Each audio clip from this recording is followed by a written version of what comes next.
Some stories don't begin with screams. They begin with silence, and a reflection that blinks when you don't. This is a true story from 2017, reported in fragments across police logs, psychiatric records, and private journals from a forgotten town called Black Hollow, Pennsylvania.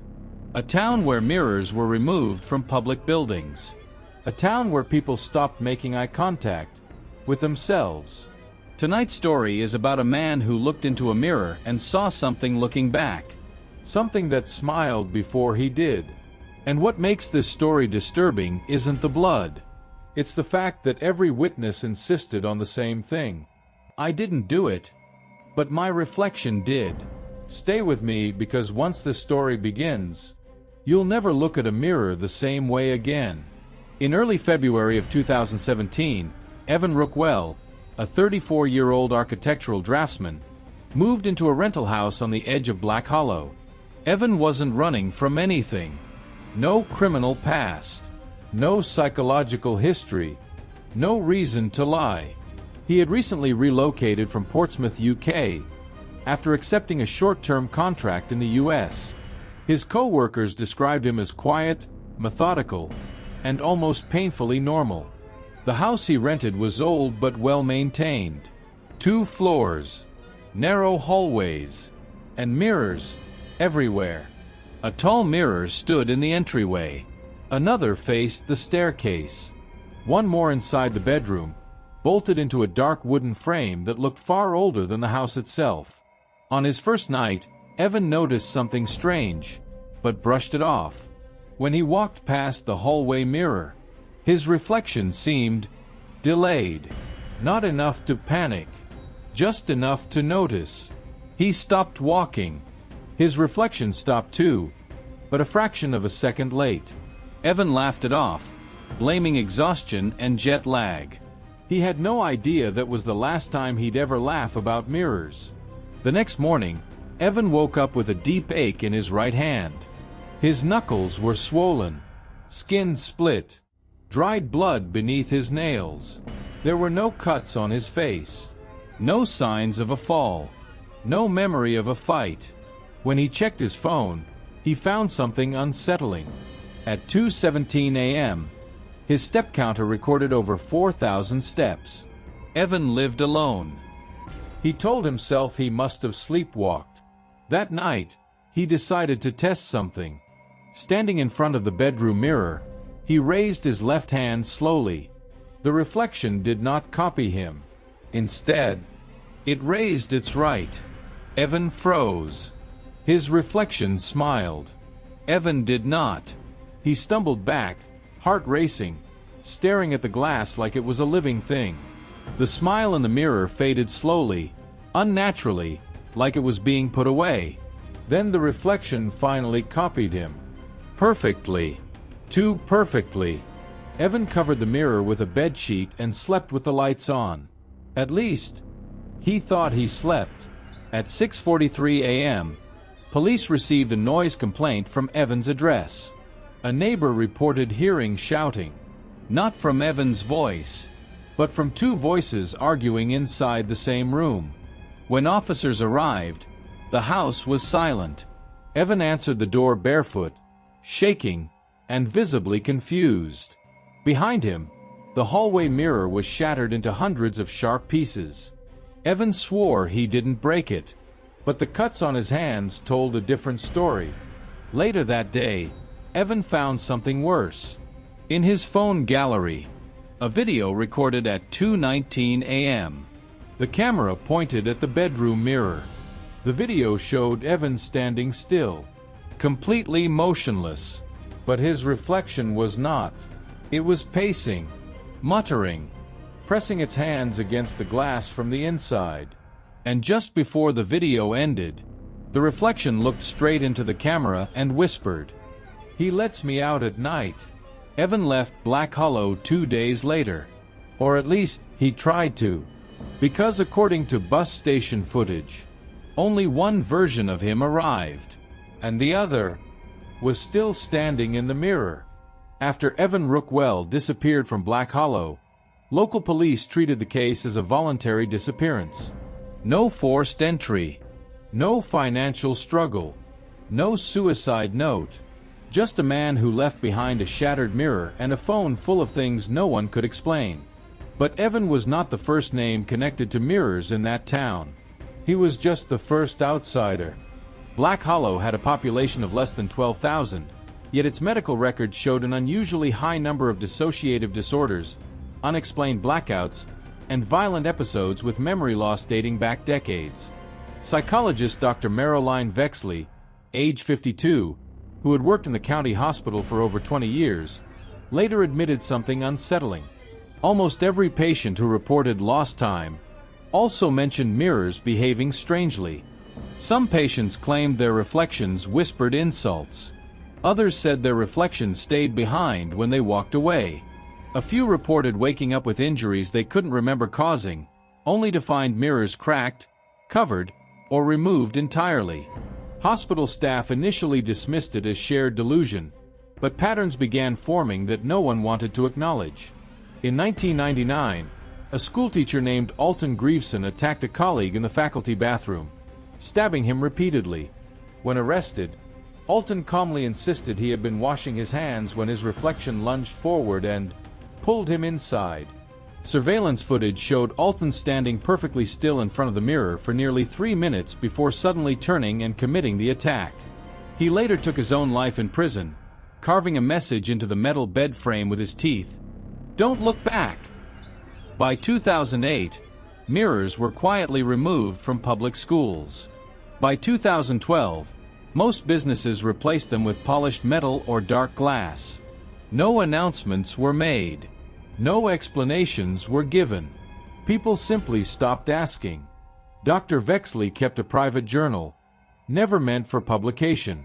In one entry dated March 14, 2017, just weeks after Evan's disappearance, she wrote that mirror-related cases had increased again. Victims reported the same symptom progression. First delay, then independent movement, then loss of time. The final stage, according to her notes, was something she underlined twice. The reflection begins to remember things the host does not. One patient, a 29-year-old woman named Lyra Penwig, was admitted after neighbors found her wandering barefoot at dawn, clothes soaked in blood that wasn't hers. She had no cuts, no wounds, no explanation. When questioned, Lyra said she had locked all mirrors in her apartment inside a closet. She claimed it didn't matter. The reflection learned to use windows. When doctors reviewed footage from Lyra's apartment complex, they saw her leave at 1:48 a.m., eyes vacant, posture rigid, moving with unnatural precision. Before exiting her unit, she paused at the stairwell window. The glass faintly reflected her face. She smiled. Lyra would later swear she had never smiled once that night. As rumors spread quietly through Black Hollow, older residents began sharing stories they had kept buried. They spoke of a closed factory at the edge of town, built over an abandoned glassworks from the early 1900s. The glass produced there was said to be unusually reflective, polished using an unknown chemical process that was never documented. Workers complained of seeing things move inside the molten glass before it cooled. The factory burned down in 1936. No bodies were recovered. What disturbed investigators most was not the folklore, but the evidence that followed people who tried to escape. Evan Rookwell had crossed state lines, but sightings of him continued. A motel clerk in Ohio claimed she saw a man matching Evan's description standing motionless in the bathroom mirror of an empty room, hours after checkout. A security guard in New Jersey reported a reflection waving at him from a darkened storefront, even though no one stood outside. The mirrors didn't stay behind. They traveled. Dr. Vexley's final journal entry ended abruptly. If the reflection acts first, it means it has already lived your life. Smashing the mirror doesn't free you.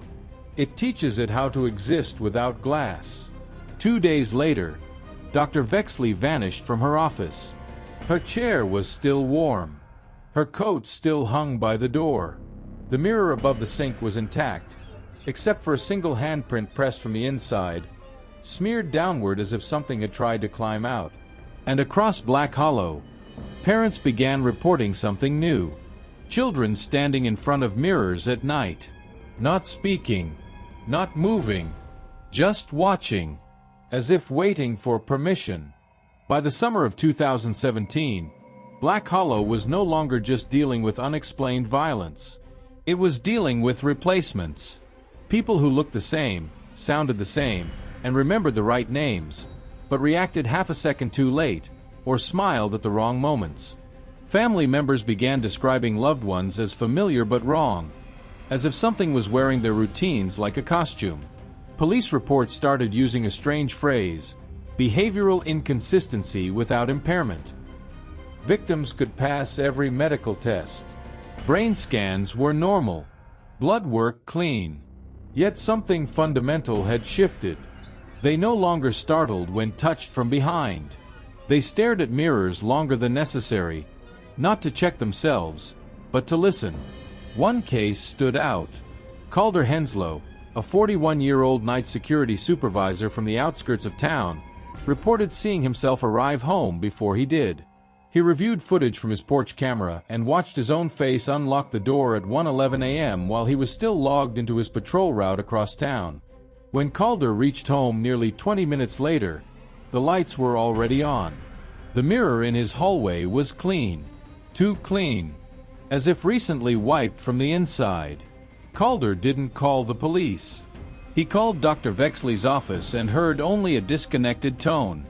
He later admitted that deep down, he already knew why. The thing wearing his reflection had started living ahead of him. Witnesses across Black Hollow reported seeing people standing in bathrooms, bedrooms, and store changing rooms, frozen in front of mirrors while their reflections moved freely. Some reflections practiced expressions. Others pressed their faces close to the glass, studying pores, scars, and wrinkles like someone learning how to pass as human. The first confirmed switch occurred on August 3, 2017. A woman named Noelle Ashcroft, age 36, was declared legally alive after a traffic stop. She provided ID, answered personal questions correctly, and passed a sobriety test. Yet her husband reported that the real Noelle had been missing for 2 weeks. The woman who came home with police had forgotten the smell of their child's shampoo. She stared too long at reflective surfaces. And when asked where she'd been, she said, "Waiting." Forensic psychologists reviewing Noelle's case found something terrifying. Her handwriting was identical, but pressure analysis showed it was formed with deliberate slowness, as if each letter was being copied from memory rather than instinct. It was mimicry, not muscle memory. Children began showing symptoms next. Teachers noticed students avoiding eye contact unless a reflective surface was nearby. Several were caught whispering to bathroom mirrors during recess. One child, 7-year-old Miles Ketteridge, told his teacher that his reflection had promised to take care of things while he slept. That night, Miles' father suffered a violent attack inside their home. Miles slept through it. His reflection didn't. Hospitals grew crowded with people claiming they were not the ones living their lives anymore. Some begged doctors to cover the mirrors. Others clawed at their own faces, trying to desync themselves from what was copying them. A few smashed every reflective surface they could find, only to report seeing themselves staring back from dark TV screens, windows, even the surface of still water. Investigators reviewing old property records discovered something buried deeper than folklore. The original glassworks beneath Black Hollow had been built using experimental reflective alloys meant for military optics. The lead engineer vanished in 1911 after claiming the mirrors were recording behavior. His last written note stated that reflections were not passive, but delayed observers waiting for permission to act. What no one wanted to admit was now becoming clear. The reflections weren't invading people. They were finishing them. Every violent act, every blackout, every unexplained movement at night was rehearsal. The reflection learned first. Then it replaced. Surveillance footage from a closed subway station in Philadelphia captured something that never made the news. A man resembling Evan Rookwell stood alone on the platform, staring into the dark glass of a train window. His reflection stepped forward as the train arrived. Only one of them boarded. Black Hollow's mirrors were no longer cursed objects. They were doorways that had been left open too long. And somewhere behind the glass, something was learning how to live without asking permission. By late 2017, Black Hollow had stopped pretending this was a psychological problem. Emergency meetings were held behind closed doors. Hospital staff were instructed to remove reflective equipment from patient rooms. Police cruisers replaced side mirrors with matte-coated panels.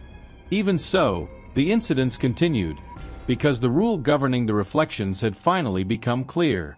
The reflection could not act freely until it was invited.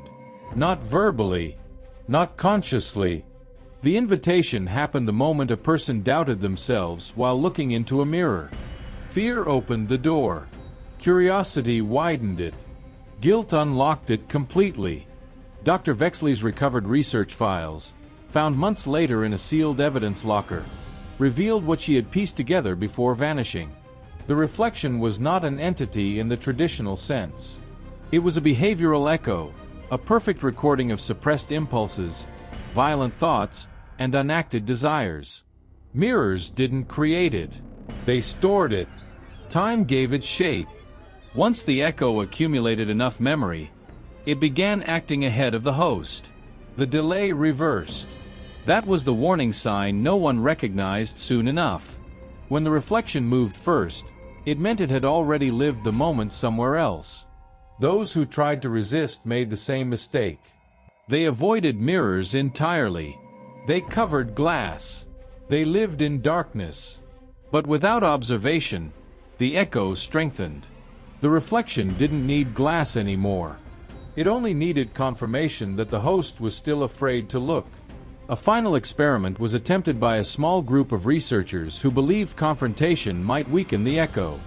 Subjects were instructed to stare into mirrors without emotion, without fear, without denial. Most failed within seconds. Their reflections smiled back.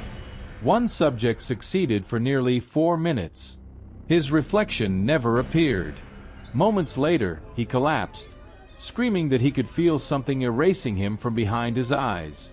He survived, but every mirror afterward showed only an empty room. Families learned to test each other in small ways. Sudden questions. Unexpected touches. Reflections reacted differently than humans. They didn't flinch. They didn't hesitate. They always watched first.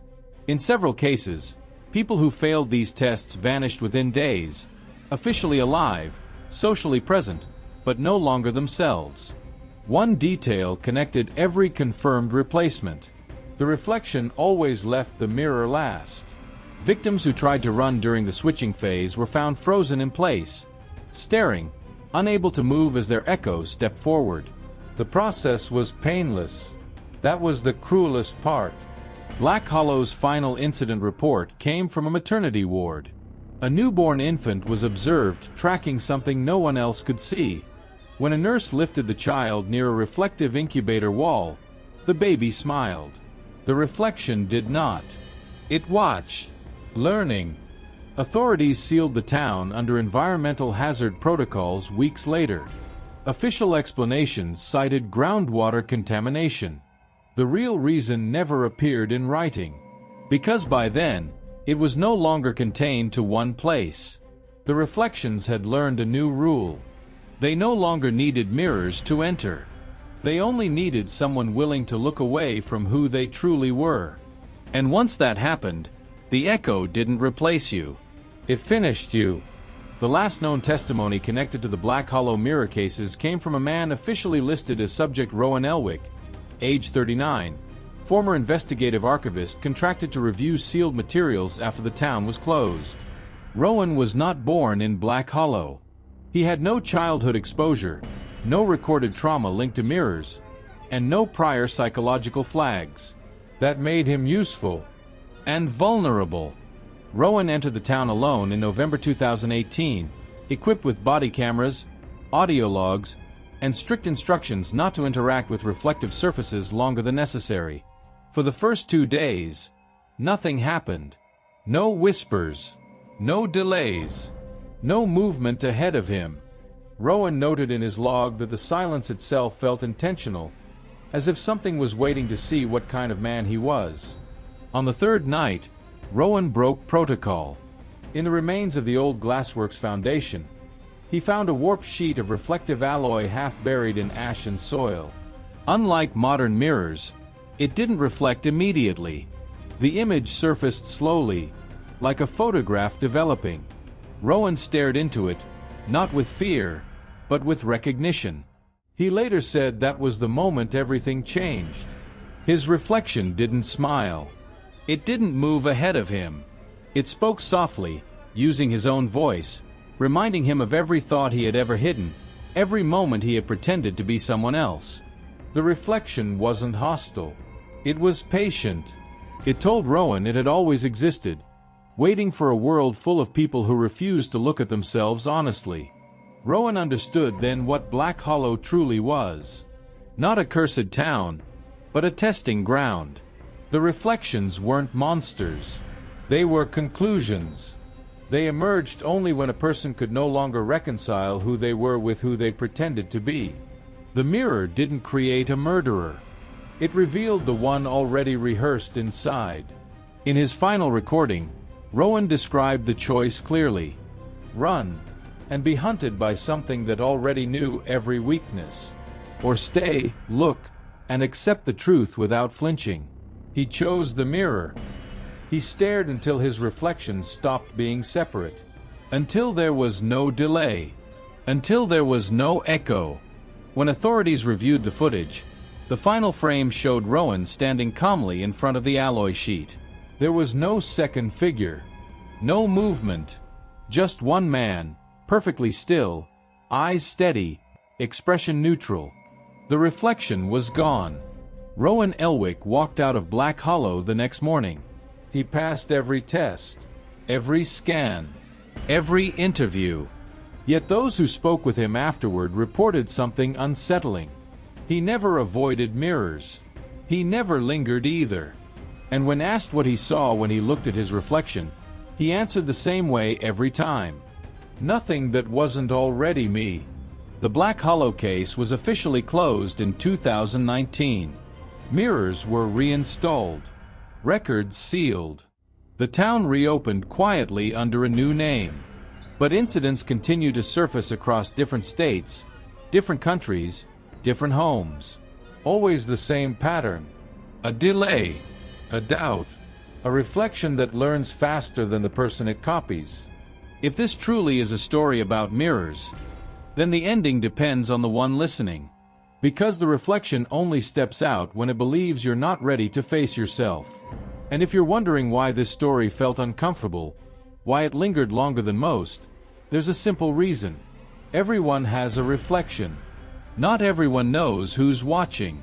If this story disturbed you, stayed with you, or reminded you of something you've experienced, you're not alone. Many people have shared moments they couldn't explain, reflections that felt delayed, movements that felt wrong, nights they don't fully remember. If you've ever experienced something similar, share it in the comments below. Your story might help someone else understand theirs. If you enjoyed this true horror story, don't forget to like the video, subscribe to the channel for more real and chilling cases, and share this story with someone who needs to hear it. Sometimes, the scariest stories are the ones that feel just a little too familiar.